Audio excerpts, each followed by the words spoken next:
दोस्तों welcome to online education planet. तो आज हम करेंगे क्लास 9th हिस्ट्री का chapter number 2 socialism in Europe के एमसीक्यू। देखो ये जो चैप्टर है हम दो पार्ट्स में करेंगे। आज हम करेंगे सिर्फ सोशलिज्म इन यूरोप और कल हम करेंगे रशियन रिवॉल्यूशन, क्योंकि चैप्टर बहुत बड़ा है ये।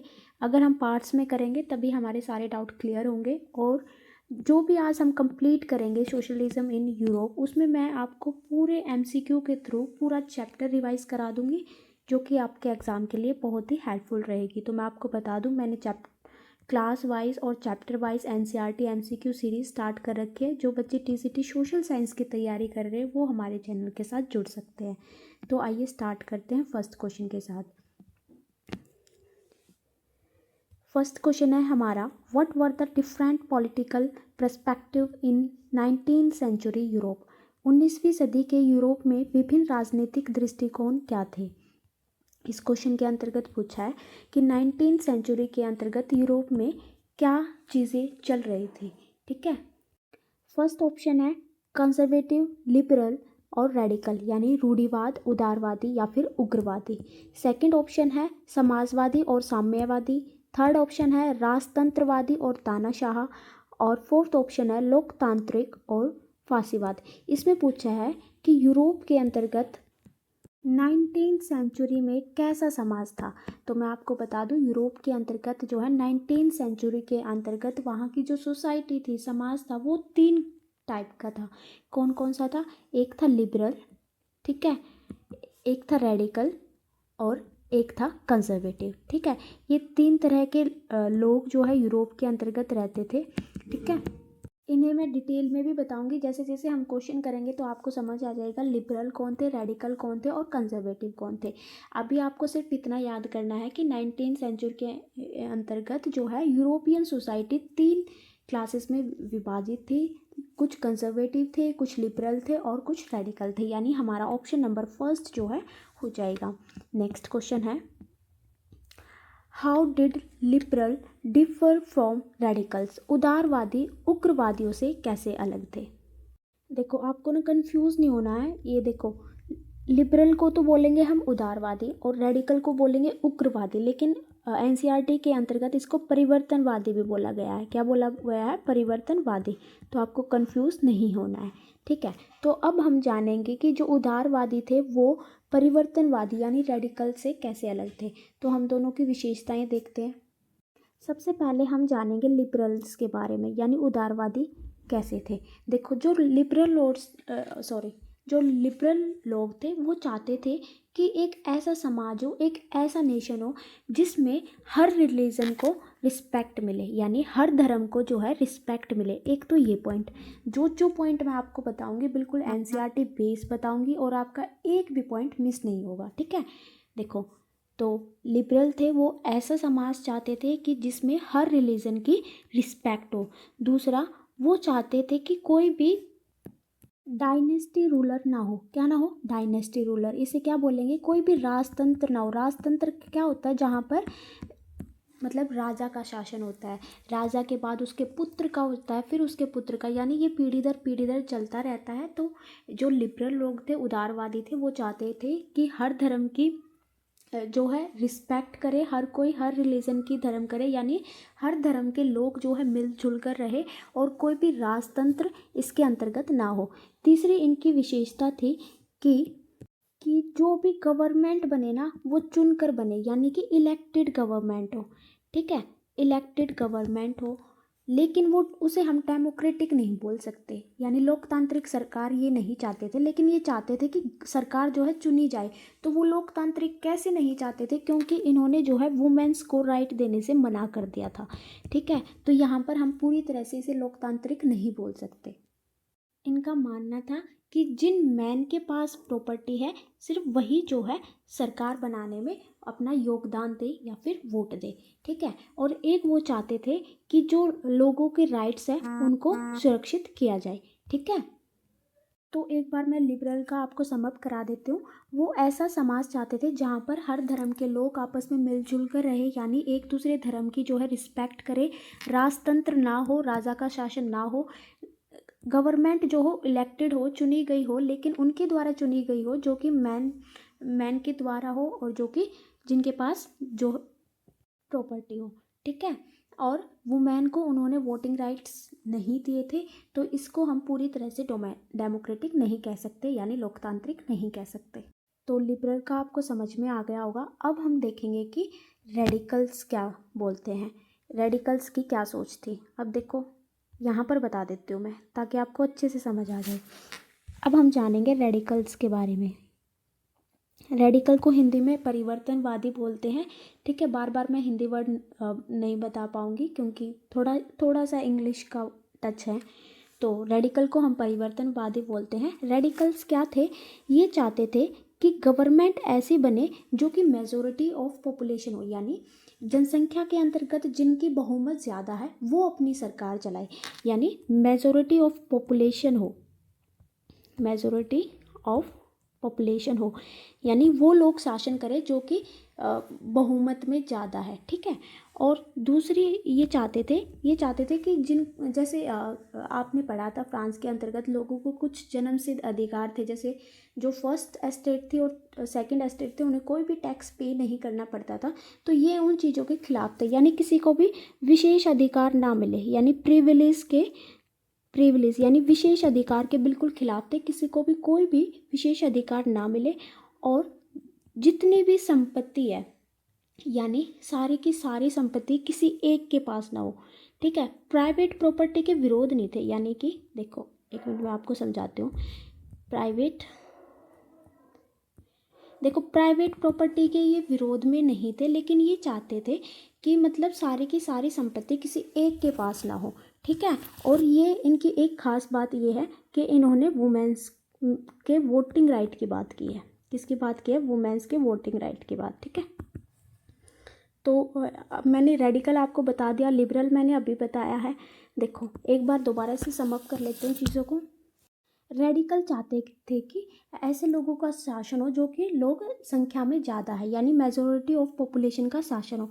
लेकिन ये कैसे चाहते थे कि ऐसा नेशन हो जिसमें हर धर्म का यानी हर रिलीजन का जो है सम्मान मिले, लोग एक दूसरे से मिलजुल कर रहे, यानी एक दूसरे धर्म की जो है रिस्पेक्ट करें, ठीक है।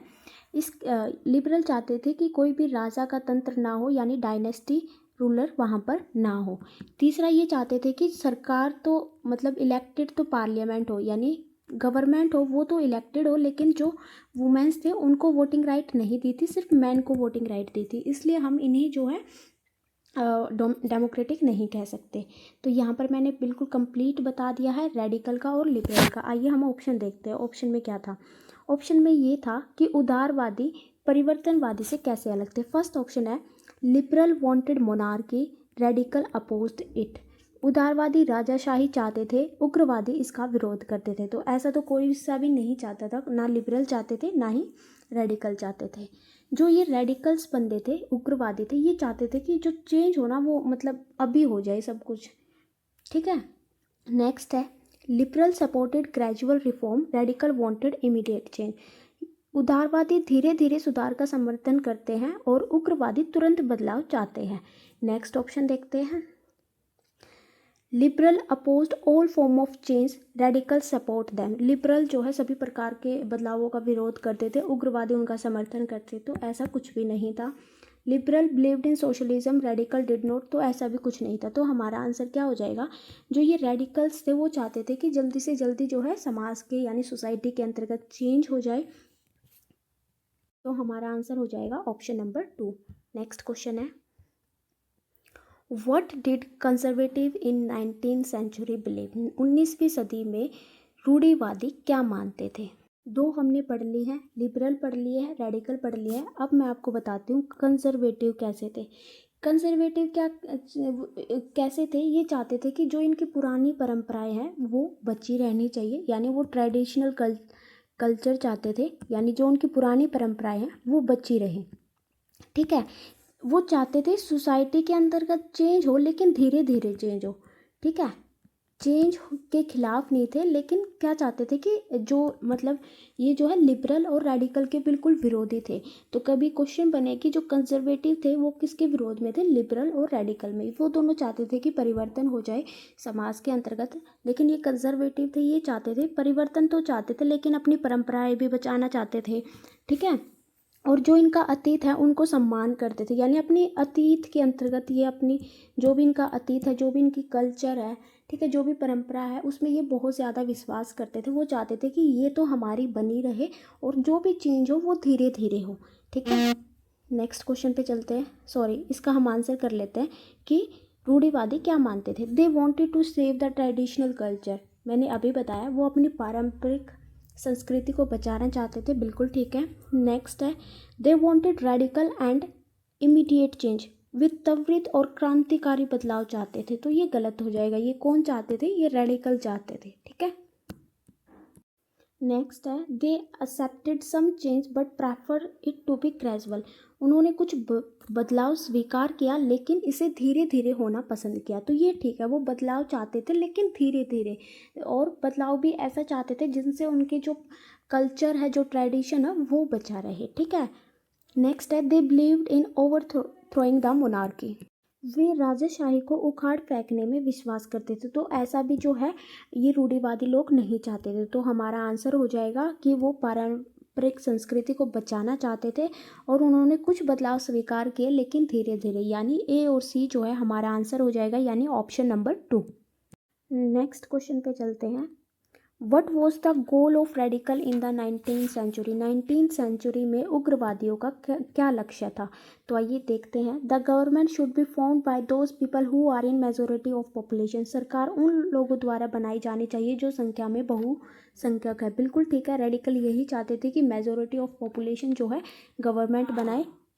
नेक्स्ट ऑप्शन है to bring immediate and complete change, बिल्कुल तत्काल और पूर्ण बदलाव वो लाना चाहते थे। तो ये हमारा सेकंड ऑप्शन भी ठीक हो जाएगा। नेक्स्ट है टू प्रमोट मोनार्की, राजाशाही को बढ़ावा देना, तो ये नहीं चाहते थे। टू इम्प्लीमेंट ग्रेजुअल रिफॉर्म, धीरे धीरे सुधार लागू करना, धीरे धीरे सुधार लागू करना कौन चाहते थे, कंजर्वेटिव यानी रूढ़िवादी। तो हमारा आंसर क्या हो जाएगा, ऑप्शन नंबर फर्स्ट और सेकंड, यानी ए एंड बी जो है हमारा इसका आंसर हो जाएगा। नेक्स्ट क्वेश्चन है what did liberal want in term of governance, शासन के संदर्भ में उदारवादी क्या चाहते थे। तो ऑप्शन देखते हैं। A monarchy with strict religion rules, कठोर धार्मिक नियमों वाली राजशाही, बिल्कुल भी नहीं। A nation where all religion were tolerated, एक ऐसा राष्ट्र जहां सभी धर्मों को सहन किया जाए, बिल्कुल ठीक है, सभी धर्मों को सहन किया जाए, यानी सभी रिलीजन जो है एक दूसरे की रिस्पेक्ट करे, सब मिलजुल कर रहे। तो लिबरल ऐसा चाहते थे। नेक्स्ट है ए डिक्टेटरशिप विद वन रिलीजन, यानी एक धर्म वाले की तानाशाही हो, तो ऐसा भी नहीं चाहते थे। Complete rejection of all religion, सभी धर्मों का पूर्ण विरोध, तो ये भी नहीं चाहते थे। तो हमारा जो आंसर हो जाएगा वो क्या हो जाएगा, ऑप्शन नंबर बी। एक बार मैं दोबारा से लिबरल्स के बारे में आपको रिवाइज करा देती हूँ। वो एक ऐसा नेशन चाहते थे जहाँ पर सभी धर्मों को जो है, एक मिनट गाइस, जहाँ पर सभी धर्मों को जो है एक रिस्पेक्ट मिले, सभी धर्म जो है मिलजुल कर साथ में रहे, डायनेस्टी रूल ना हो, यानी कोई भी राजा का शासन वहाँ पर ना हो, और जो लोगों के अधिकार थे यानी राइट ऑफ पीपल हो, उनकी रक्षा की जाए। ठीक है, थर्ड पॉइंट। फोर्थ पॉइंट कैसा था कि इलेक्टेड पार्लियामेंट हो, यानी गवर्नमेंट जो हो इलेक्टेड हो, लेकिन उसमें जो है वुमेन्स को वोटिंग राइट नहीं दिया गया था। ठीक है, तो इसलिए हम जो है इन्हें डेमोक्रेटिक्स नहीं मानते हैं। तो और एक पॉइंट और हम यहाँ पर बोल सकते हैं कि वो यूनिवर्सल अडल्ट फ्रेंचाइज में बिलीव नहीं करते थे। यूनिवर्सल अडल्ट फ्रेंचाइज क्या होती है, यानी जहाँ पर 18+ उम्र के सभी, चाहे वो मतलब कैसा भी इंसान है, सभी को वोट देने का अधिकार है, अमीर है, गरीब है, लड़का है, लड़की है, सभी को वोट देने का अधिकार है। तो हम ये चीज़ बोल सकते हैं कि जो लिबरल्स थे वो यूनिवर्सल अडल्ट फ्रेंचाइज में बिलीव नहीं करते थे। ठीक है, शब्दों को कैसे भी घुमाया जाए आप ये चीज़ें नहीं भूलोगे। तो हमारा इसमें आंसर हो जाएगा ऑप्शन नंबर बी। नेक्स्ट है which political group sought to be preserve the monarchy and tradition, कौन सा राजनीतिक समूह राजाशाही और परंपरा को संरक्षित करना चाहता था। तो कौन सा ऐसा मतलब ग्रुप था जो कि अपनी परंपराओं को बचाना चाहता था, अपने अतीत का सम्मान करता था? तो वो कौन सा ग्रुप था? हमारा कंजर्वेटिव यानी रूढ़िवादी। तो आपको याद रखना है, कंजर्वेटिव जो लोग थे वो चाहते थे कि मोनार्की यानी कि राजतंत्र जो है बना रहे, यानी राजा का शासन बना रहे। तो हमारा जो आंसर हो जाएगा वो क्या हो जाएगा? Option number B, conservative. ठीक है। लिबरल्स क्या चाहते थे? अभी मैंने बताया, वो वुमेन्स को वोटिंग राइट नहीं देना चाहते थे। और रेडिकल्स की एक इम्पोर्टेंट बात यही है कि उन्होंने वुमेन्स को वोटिंग राइट दी। ठीक है। नेक्स्ट है, which group supported women suffrage movement? देखो, किस समूह ने महिलाओं के मत अधिकार आंदोलन का समर्थन किया? तो आप सबको पता है ये किसने किया था? रेडिकल्स ने किया था। ये कैसा चाहते थे कि ऐसे लोगों का शासन हो जहाँ पर मेजोरिटी ऑफ पॉपुलेशन हो, यानी बहुसंख्यक हो। मैं बार बार इसलिए रिपीट कर रही हूँ क्योंकि कभी बच्चे बोले कि मैम आप बार बार चीज़ें रिपीट कर रहे हो। इसलिए कर रही हूँ ताकि आप वीडियो देखो ना, तो वीडियो के बाद आप ये बोलो कि सोशलिज्म में से कोई भी क्वेश्चन आ जाए, मैं बिल्कुल सारे कर दूंगा या फिर कर दूंगी। ठीक है। इसलिए मैं बार बार बोल रही हूँ ताकि आप बार बार सुनो और बार बार मतलब आपको याद हो जाए। ठीक है। तो यहाँ पर मैं क्या बोल रही थी? हाँ जी, रेडिकल्स ऐसे लोग थे, मतलब वो चाहते थे कि गवर्नमेंट वो लोग बनाए जो कि मेजोरिटी ऑफ पॉपुलेशन हो। वो प्रिविलेजेस के खिलाफ थे, यानी किसी को भी विशेष अधिकार नहीं दिए जाने चाहिए जन्म से, और सारी की सारी संपत्ति किसी एक के पास ना हो। ठीक है। और प्राइवेट प्रॉपर्टी के विरोधी नहीं थे, ये याद रखना है। जो ये रेडिकल्स थे वो प्राइवेट प्रॉपर्टी के विरोधी नहीं थे, ये बिल्कुल याद रखना है। क्योंकि जब बनाते हैं तो स्टेटमेंट के अंतर्गत पूछ लिया जाता है कि रेडिकल्स जो है प्राइवेट प्रॉपर्टी के खिलाफ थे या नहीं थे। तो क्या था? नहीं थे। नेक्स्ट है, who was the father of liberal view of society? समाज के उदारवादी दृष्टिकोण के जनक कौन थे? तो यहाँ पर बताना है कि लिबरल व्यू ऑफ सोसाइटी के फादर कौन थे। तो जो जॉन लोक हैं उन्हें फादर ऑफ लिबरलिज्म भी कहा जाता है। तो लिबरल के फादर कौन हुए? तो उदारवादी के फादर किसे कहा जाता है? जॉन लोक को। वेरी इंपॉर्टेंट क्वेश्चन है, डीएसएसपी के अंतर्गत पूछा जा चुका है। नेक्स्ट क्वेश्चन है, देखो कोई क्वेश्चन मेरे को याद आ जाता है किस एग्ज़ाम में पूछा गया है, इसलिए मैं बता देती हूँ, वरना जो भी मैंने क्वेश्चन लिए हैं वो प्रीवियस ईयर एग्ज़ाम से और प्लस एनसीईआरटी से जो भी बन सकते हैं वो मैंने लिए हैं। ठीक है। नेक्स्ट क्वेश्चन है, which of the following statement with respect to socialism in Europe is correct? Europe में समाजवाद के संबंध में दिए गए कथनों में से कौन सा सही है?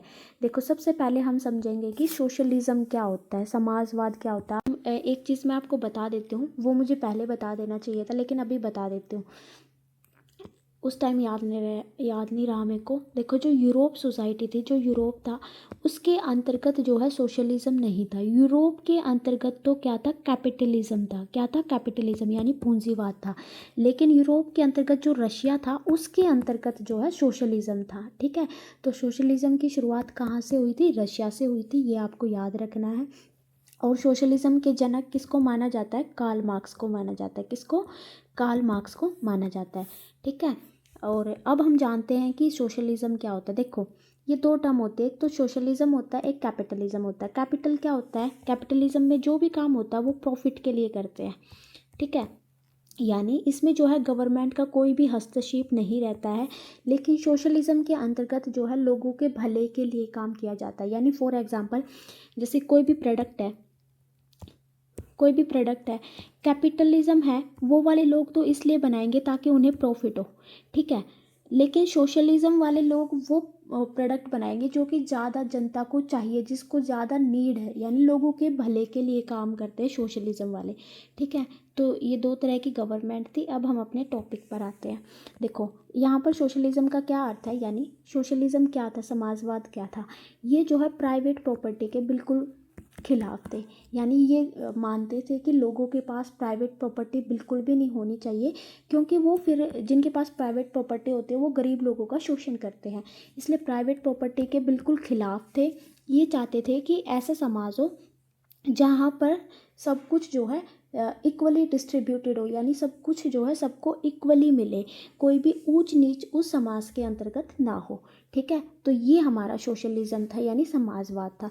यानी ऐसा देश जहाँ पर कोई भी प्रॉपर्टी या फैक्ट्री कंपनी कुछ भी मान सकते हो, वो उस पर जो है सभी का अधिकार हो, किसी एक का अधिकार ना हो। ये प्राइवेट प्रॉपर्टी के बिल्कुल खिलाफ थे, ये आपको याद रखना है, ठीक है। तो ऑप्शन देखते हैं। ऑप्शन हमारा, कट्टरपंथी देश की आबादी के बहुमत पर आधारित सरकार चाहते थे, यानी रेडिकल्स थे, वो चाहते थे, वांटेड ए गवर्नमेंट, ऐसी गवर्नमेंट चाहते थे जो कि based on majority of the country population, यानी जो कंट्री की पॉपुलेशन है मेजोरिटी ऑफ पॉपुलेशन हो, ऐसी हमारी गवर्नमेंट हो। Radicals did not support women suffrage movement, तो ये तो हमने पढ़ा है, रेडिकल तो सपोर्ट करते थे वुमेन के वोट देने के अधिकार को। तो यहाँ पर हमारा ओनली फर्स्ट ऑप्शन जो है ठीक हो जाएगा, यानी आंसर हमारा क्या हो जाएगा, ओनली फर्स्ट, यानी ऐसी गवर्नमेंट चाहते थे जहाँ पर मेजोरिटी ऑफ पॉपुलेशन हो। ये भी PYQ है। नेक्स्ट है, who author the book London labour and the London poor. London labour and the London poor पुस्तक के लेखक कौन है?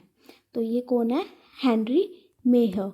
तो हमारा ऑप्शन नंबर फर्स्ट जो है बिल्कुल ठीक हो जाएगा। ये एक बॉक्स में दिया गया था, तो आप सबको पता है कितनी इंपॉर्टेंट है हमारे लिए NCERT। नेक्स्ट है, हु वॉज ग्यूसेप मिज़ानी। तो यहाँ पर पूछा है कि ग्यूसेप मिज़ानी कौन थे? कौन थे? एक फ्रेंच हिस्टोरियन थे, यानी एक फ्रांसीसी इतिहासकार थे, या एक इटालियन नेशनलिस्ट थे, या एक इतालवी राष्ट्रवादी थे, या एक भारतीय क्रांतिकारी थे, यानी इंडियन रिवॉल्यूशनरी थे, या फिर ब्रिटिश फिलोसफर थे, यानी एक ब्रिटिश दार्शनिक थे। तो ये हमारे जो है इटालियन नेशनलिस्ट थे, यानी एक इतालवी राष्ट्रवादी थे, ठीक है। नेक्स्ट क्वेश्चन पे चलते हैं। नेक्स्ट है हमारा, what was the name of the cooperative community Robert Owen try to establish. वह सहकारी समुदाय का नाम क्या था जिसमें रॉबर्ट ओवेन ने स्थापित करने का प्रयास किया था? देखो क्या हुआ था, हमने 3 टाइप के लोग थे जो कि यूरोप के अंतर्गत रहते थे। कौन कौन से? रेडिकल थे, कंजर्वेटिव थे और लिबरल थे।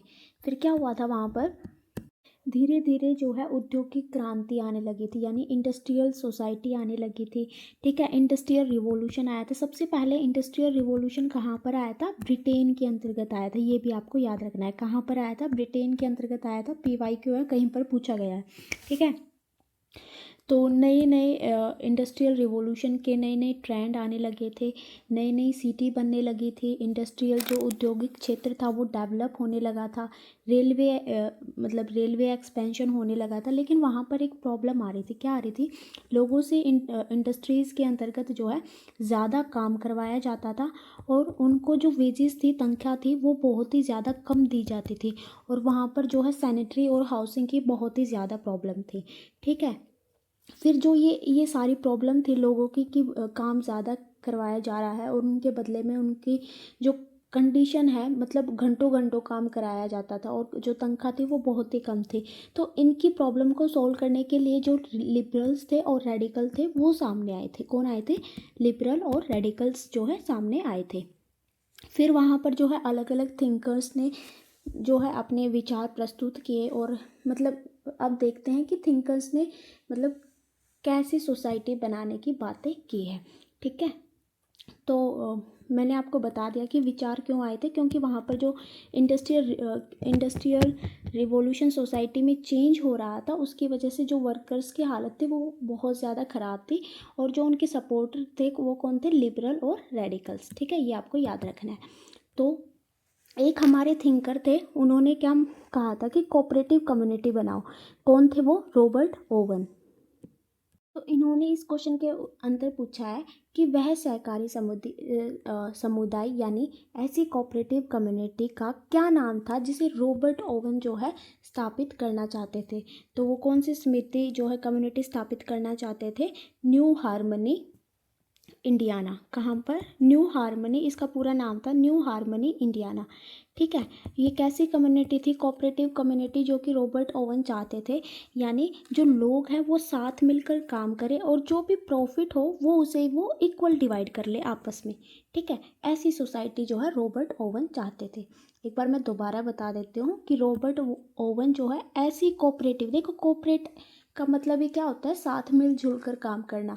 यानी ऐसा समुदाय चाहते थे जहाँ पर लोग मिलजुल कर काम करें और जो भी प्रॉफिट हो उसको आपस में इक्वली बांट ले। ठीक है, और ये उसने जो है न्यू हार्मनी इंडियाना जो है यूएसए के अंतर्गत स्थापित की थी। ठीक है, ये भी आपको याद रखना है।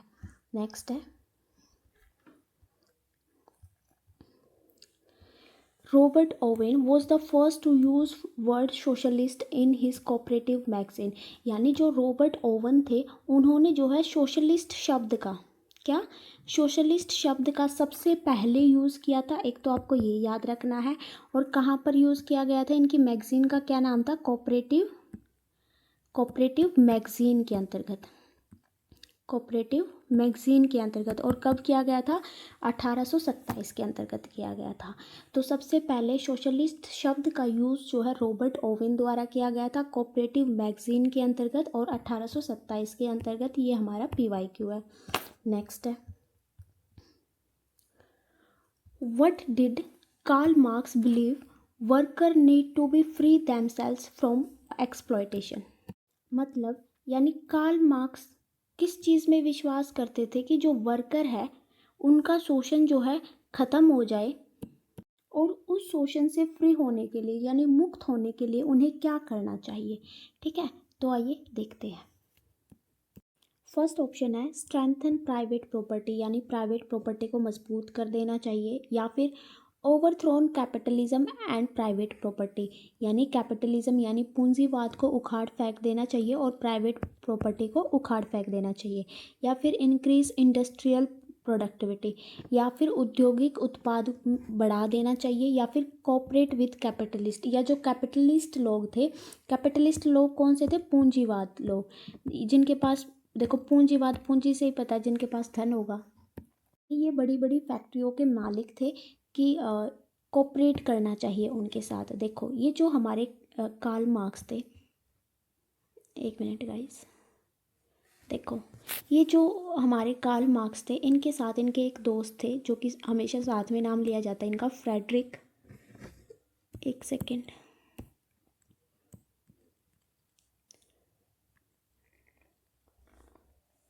Frederick angels. ठीक है, ये इनके दोस्त थे। इनका मानना था कि जो कैपिटलिस्ट लोग हैं यानी जो पूंजीवाद लोग हैं ना, वो वर्कर का शोषण कर रहे हैं। ठीक है, उनको जो है उखाड़ कर फेंक देना चाहिए, और एक ऐसी सोसाइटी बनाना चाहिए, एक ऐसी कम्युनिटी बनानी चाहिए जहाँ पर प्रॉपर्टी सबको इक्वली डिस्ट्रीब्यूटेड हो। ठीक है, ये जो है कार्ल मार्क्स का और फ्रेडरिक एंजल्स का मानना था। तो हमारा क्या आंसर क्या हो जाएगा, ओवरथ्रोन कैपिटलिज्म, यानी कैपिटलिज्म को उखाड़ फेंकना चाहिए, और प्राइवेट प्रॉपर्टी के बिल्कुल मतलब विरोधी थे। ठीक है, ये आपको याद रखना है। नेक्स्ट क्वेश्चन पे चलते हैं। What kind of society did Karl Marx envision as the future? जो कार्ल मार्क्स थे वो किस प्रकार के समाज की भविष्यवाणी करते थे। ठीक है, किस प्रकार का समाज जो है कार्ल मार्क्स चाहते थे, कैसे चाहते थे, फ्यूडल सोसाइटी चाहते थे। फ्यूडल सोसाइटी क्या होता है, सामंत, मैंने आपको बताया है सामंत। फ्यूडल सोसाइटी क्या होता है, जहाँ पर एक राजा होता है, राजा यानी भूमि है, भूमि का मालिक कौन होता है, राजा होता है, लेकिन राजा जो है इसको छोटे छोटे टुकड़ों में जो है मतलब बांट देता था सामंतों के बीच में। ये सामंत कौन होते थे, जो राजा के मतलब आप कुछ भी बोल सकते हो, पुजारी हो या फिर रिलेटिव कोई भी है, उनके अंतर्गत जो है इन टुकड़ों को बांट देता था। और जैसे ये वाला हिस्सा है इसमें बांट दे, यहाँ पर किसी को वो चुन लेता था कि आप जो है इस यहाँ के इतने क्षेत्र की जो है रखवाली करो, और इसके बदले में ये जो सामंत थे ये राजा को जो है सुरक्षा प्रोवाइड करते थे, और कभी भी अगर युद्ध होता था तो आर्मी भी अपनी प्रोवाइड करते थे। यानी देखो राजा का जो मतलब क्षेत्र होता बहुत बड़ा होता, तो वो हर जगह से मतलब नज़र नहीं रख सकता कि कहाँ पर क्या हो रहा है, इसलिए उसने छोटे छोटे टुकड़ों में जो है भूमि को बांट दिया, और वहाँ पर जो है सामंत छोड़ दे कि उस भूमि मतलब उस क्षेत्र से रिलेटेड जितने भी फैसले होते थे महत्वपूर्ण, कोई भी टैक्स रिलेटेड है मतलब कोई भी है, तो वो वहाँ के सामंत लेते थे। ठीक है, तो ये हमारी होती है फ्यूडल सोसाइटी। तो ऐसा तो कार्ल मार्क्स ने नहीं कहा था। नेक्स्ट है कम्युनिस्ट सोसाइटी। हाँ जी, ये ठीक है हमारा। कार्ल मार्क्स ने बोला था कि एक ऐसी कम्युनिस्ट सोसाइटी बनाओ जहाँ पर जो प्रॉपर्टी है वो सभी को इक्वली प्रोवाइड हो, ठीक है।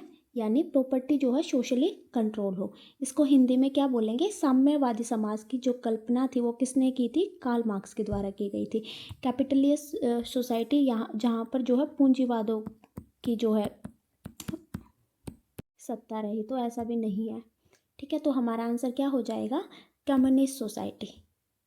यानी साम्यवादी समाज की कल्पना जो है कार्ल मार्क्स के द्वारा की गई थी, जहाँ पर सारी प्रॉपर्टी जो है सोशली कंट्रोल हो और सभी को जो है इक्वली मिले। नेक्स्ट है, what was a key characteristic of cooperative envisions by Louis Blanc. Louis Blanc द्वारा परिकल्पित सहकारी समितियों का मुख्य विशेषता क्या थी। तो अब हमें बताना है लुइस ब्लैंक के द्वारा वो कैसा समाज चाहते थे। तो देखो, ये एक ऐसा समाज चाहते थे, यानी कोऑपरेटिव कम्युनिटी तो हो, यानी कोऑपरेटिव कम्युनिटी तो हो, यानी सहकारी समिति समुदाय तो होना चाहिए, लेकिन उसे जो है गवर्नमेंट सपोर्ट करे, ठीक है, और कैपिटलिस्ट को रिमूव करे। ये लुइस ब्लैंक के मतलब विचार थे। तो आइए ऑप्शन देखते हैं, सेंट्रलाइज्ड गवर्नमेंट ओनरशिप। तो हमारा फर्स्ट ही ऑप्शन ठीक हो जाएगा। मतलब वो एक ऐसी ऐसा समाज चाहते थे जहाँ पर सेंटर मतलब गवर्नमेंट जो सेंटर पर ओनरशिप रहे, उसका स्वामित्व रहे, ठीक है। तो हमारा आंसर नंबर फर्स्ट हो जाएगा। देखो, आपको कंफ्यूज नहीं होना, इस चैप्टर में सोशलिज्म के अंतर्गत हमें 3 थिंकर्स पढ़ने। कौन कौन से थे, एक था हमारा रॉबर्ट ओवन, ठीक है। रॉबर्ट ओवन ने क्या कहा था, इन्होंने कहा था कि कोऑपरेटिव कम्युनिटी बनाओ, कोऑपरेटिव कम्युनिटी बनाओ, कोऑपरेटिव कम्युनिटी बनाओ जहाँ पर जो मतलब वर्कर्स है वो मिलकर एक साथ काम करें और जो भी प्रॉफिट हो वो आपस में इक्वली बांट ले। और इसने रॉबर्ट ओवन ने new harmony in India new harmony की स्थापना भी की थी यूएसए के अंतर्गत, ठीक है। ये हमारे रॉबर्ट ओवन हो गए। फिर जो हमारे नेक्स्ट थे वो कौन थे, लुइस ब्लैंक। ये लुइस ब्लैंक जो है फ्रांस के थे, ठीक है। ये चाहते थे कि कोऑपरेटिव कम्युनिटी तो हो लेकिन उसे जो है गवर्नमेंट चलाए, यानी सेंट्रलाइज्ड गवर्नमेंट हो, ठीक है। ये लुइस ब्लैंक चाहते थे और ये भी कैपिटलिस्ट के बिल्कुल खिलाफ थे, पूंजीवादों के बिल्कुल खिलाफ थे, ठीक है। और एक थे हमारे कार्ल मार्क्स और उनके दोस्त का क्या नाम बताया मैंने, फ्रेडरिक एंजल्स। ये चाहते थे कि जो कैपिटलिस्ट सोसाइटी है वो वर्कर का शोषण कर रही है, इसलिए उन्हें जो है वहाँ से कैपिटलिस्ट को यानी पूंजीवाद को उखाड़ फेंक देना चाहिए, प्राइवेट प्रॉपर्टी को नष्ट कर देना चाहिए। तो ये कार्ल मार्क्स चाहते थे, ठीक है। तो इसका आंसर मैंने बता दिया। नेक्स्ट क्वेश्चन पर है, what was the name of the international body formed by socialist in 1870। तो क्या हुआ था, 1870 के अंतर्गत जो है यूरोप के अंतर्गत जो है सोशलिस्ट यानी समाजवादी विचारधारा जो है पॉपुलर होने लगी और इसके सपोर्ट के लिए जो है एक बॉडी बनाई गई जिसका नाम था सेकंड इंटरनेशनल बॉडी। क्या नाम था, सेकंड इंटरनेशनल बॉडी। और एग्जैक्ट कब बनी थी वो, 1889 के अंतर्गत। यानी हमारा आंसर हो जाएगा ऑप्शन नंबर बी। बहुत ही इंपॉर्टेंट क्वेश्चन है, याद रखना है आपको। नेक्स्ट है, Which political party did worker association in Germany closely work with। यानी जर्मनी में श्रमिक संघ किस राजनीतिक दल के साथ काम करते थे। देखो क्या हुआ था, अभी मैंने आपको बताया कि जो सोशलिज्म की विचारधारा थी, जो आइडिया था वो 1870 के अंतर्गत जो है यूरोप में बहुत ज़्यादा पॉपुलर होने लगा। इससे ना इसके सपोर्ट के लिए सबसे पहले एक बॉडी बनाई गई जिसका नाम मैंने अभी बताया, सेकंड इंटरनेशनल बॉडी 1889 के अंतर्गत। फिर इसके बाद क्या हुआ, इसके बाद बहुत सारे एसोसिएशन बनने लगे, बहुत सारी अलग अलग पार्टी बनने लगी। तो जो जर्मनी के अंतर्गत पार्टी बनी थी, तो यहाँ पर पूछा ना जर्मनी के अंतर्गत, तो जर्मनी के अंतर्गत जो पार्टी बनी थी वो थी हमारी सोशल डेमोक्रेटिक पार्टी। याद रखना है, जर्मनी के अंतर्गत कौन सी पार्टी बनी थी, सोशल डेमोक्रेटिक पार्टी। देखो अलग अलग जगह इन्हें अलग अलग मतलब नाम दिया गया है। देखो जर्मनी के अंतर्गत तो बनी थी सोशल डेमोक्रेटिक पार्टी, ठीक है। फिर एक हमारी बनी थी लेबर पार्टी जो कि वर्कर्स के ही सपोर्ट में थी, सोशल डेमोक्रेटिक पार्टी भी वर्कर के सपोर्ट में ही थी। फिर हमारी बनी थी लेबर पार्टी जो कि ब्रिटेन में बनी थी। कहाँ पर बनी थी, ब्रिटेन में बनी थी। सोशलिस्ट पार्टी एक हमारी बनी थी सोशलिस्ट पार्टी जो कि फ्रांस के अंतर्गत बनी थी। तो ये 3 पार्टी भी बनी थी। जर्मनी में बनी थी social democratic party, labour party बनी थी ब्रिटेन में, सोशलिस्ट पार्टी बनी थी फ्रांस में। तो यहाँ पर हमें जर्मनी का पूछा है तो हमारा आंसर हो जाएगा ऑप्शन नंबर सी। नेक्स्ट है, when did labour party formed Britain. Britain में, मैंने अभी बताया ब्रिटेन में लेबर पार्टी बनी थी और वो कब बनी थी, तो वो बनी थी 1905 के अंतर्गत। तो हमारा आंसर हो जाएगा ऑप्शन नंबर सी। तो यहाँ पर जो है हमारा पूरा सोशलिज्म इन यूरोप बिल्कुल ख़त्म होता है। अगर आपको वीडियो पसंद आए तो प्लीज़ लाइक कर दिया करो, शेयर कर दिया करो और कमेंट्स भी कर दिया करो, comments. Thank you so much guys, thank you.